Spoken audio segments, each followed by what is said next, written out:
وہ نیک ہے جواب دیتے ہیں اور سارے سوالات کا صحیح جواب دیتے ہیں، لیکن اگر وہ نیک نہیں ہے، ہر سوال کے جواب میں کہتا ہے ہاں لا ادری، مجھے نہیں پتا، آئے بربادی میری مجھے نہیں پتا، آئے میری بدنصیبی مجھے نہیں پتا۔ اس سوال کے جواب کے بعد بندہ جب ناکام ہوتا ہے اس پر طرح طرح کی تکلیفیں، طرح طرح کے عذاب اور طرح طرح کی اذیت دینے والی چیزیں مسلط کر دی جاتی ہیں۔ غور کرے میرے محترم، کیسی بھیانک وہ جگہ ہوگی جس کو ہم نے اپنے بدعمالیوں کی وجہ سے عذاب کا گٹھا بنا لیا ہوگا۔ ایک واقعہ میں آپ کو سناتا ہوں، مردے سے ہی متعلق ہے، وہ اس سے پہلے بھی میں نے سنایا ہے۔ ایک بڑے میاں کا انتقال ہو رہا تھا، بہت بڑی جائیداد والے، بہت بڑے مکان والے، بہت بڑے کاروبار والے، بہت بڑی صاحب ثروت، جائیداد بہت زیادہ، مال بہت زیادہ، اولادیں کثیر تعداد میں، ساری چیزیں مہیا تھی، لیکن اس بڑے بزرگ کو یہ معلوم تھا ہماری اولاد ہے لیکن نالائق ہے، کسی کام کی نہیں ہے، میرے مرنے کے بعد یہ میری جائیداد کا استعمال کرے گی لیکن ہمارے لیے کچھ پڑھنے والی نہیں ہے، میرے لیے کچھ کرنے والی نہیں ہے، بلکہ ہمارے لیے کچھ کلمات بھی نہیں پڑھ سکتے، کچھ تلاوت بھی نہیں کر سکتے۔ تو بڑے میاں نے وصیت لکھوائی۔ جب ان کا وقت قریب ہوا، آپ بڑے دھیان سے اس کو سنیں گے، یہ ہم سب کے لیے بڑی کارآمد بات ہے، اس لیے کہ ہماری پوری زندگی کی محنت کا مقصد ہی یہ ہوتا ہے اولاد اچھی طریقے سے رہے، تکلیف میں نہ ہو، پریشانی میں نہ ہو، جھوٹ بھی بولتے ہیں، محنت بھی کرتے ہیں، ساری قربانیاں دیتے ہیں اولاد کو خوش اور اچھا سے اچھا ٹھکانہ مہیا کرانے کے لیے۔ بڑے میاں کا جب انتقال ہو رہا تھا بڑے بزرگ کا، تو انہوں نے وصیت لکھوائی اور دو وصیتیں انہوں نے لکھوائی۔ ایک وصیت لکھا، لفافے میں اس کو بند کر دیا، اور اس کے اوپر لکھا ہماری یہ وصیت اس وقت پڑھ کر کے سنائی جائے جب ہمارا جنازہ تیار ہو، جنازہ رکھا ہوا ہو اور مجمع جنازے کی نماز پڑھنے کے لیے آ چکا ہو، تو مجمع کے سامنے ہماری یہ وصیت، ہمارا یہ فرمان پڑھ کر کے سنا دیا جائے۔ ایک دوسری وصیت لکھی اور اس کو ایک دوسرے لفافے میں ڈالا اور اس کے اوپر لکھا کہ ہمارے اس وصیت کو اس وقت پڑھ کے سنایا جائے جبکہ ہمارے جنازے کی نماز ہو چکی ہے۔ یہ واقعہ جو میں آپ کو بتا رہا ہوں، جو پڑھے لکھے ہمارے ساتھی اس کو معلوم ہوگا، مثنوی مولانا روم نے اپنی مثنوی میں حکایات میں اس حصے کو لکھا ہے۔ فرماتے ہیں بڑے میاں بڑے بزرگ اللہ کو پیارے ہو گئے اور حسب روایت جنازے کا کفن کا دفن کا انتظام کیا گیا اور اس صاحب کے جنازے کو اس مجمع میں جہاں پہ جنازے کی نماز ہوتی ہے لے جایا گیا۔ لوگ آئے، کیونکہ شہر کے امیر و کبیر آدمی تھے، بڑے صاحب ثروت تھے، بڑی جائیداد تھی، اس لیے جنازے میں بھیڑ بھی زیادہ تھی، جنازے میں لوگ بھی زیادہ آئے تھے، کثیر تعداد میں لوگوں نے جنازے میں شرکت کے ارادے سے وہاں پہ حاضری لگائی تھی۔ اتنے میں امام صاحب نے کہا کہ آپ سب لوگ آ چکے ہیں، جنازے کی نماز سے پہلے ایک اعلان سن لیجئے، ایک اعلان سن لیجئے۔ مرنے والے صاحب نے ایک وصیت لکھی ہے اور وصیت لفافے کے اندر ہے، اور لفافے کے اوپر یہ لکھا ہوا ہے کہ ہماری اس وصیت کو اس وقت پڑھ کر کے سنایا جائے جب لوگ جنازے کی نماز پڑھنے کے لیے آ چکے ہیں۔ امام صاحب نے اس لفافے کو کھولا اور لفافے کو کھولنے کے بعد اس وصیت کو نکالا۔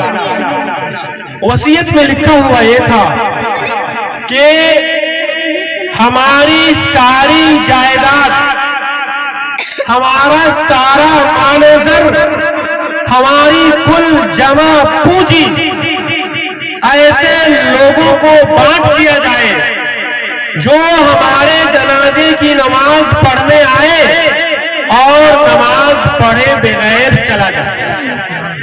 کیا وصیت کی انہوں نے؟ مجمع کے سامنے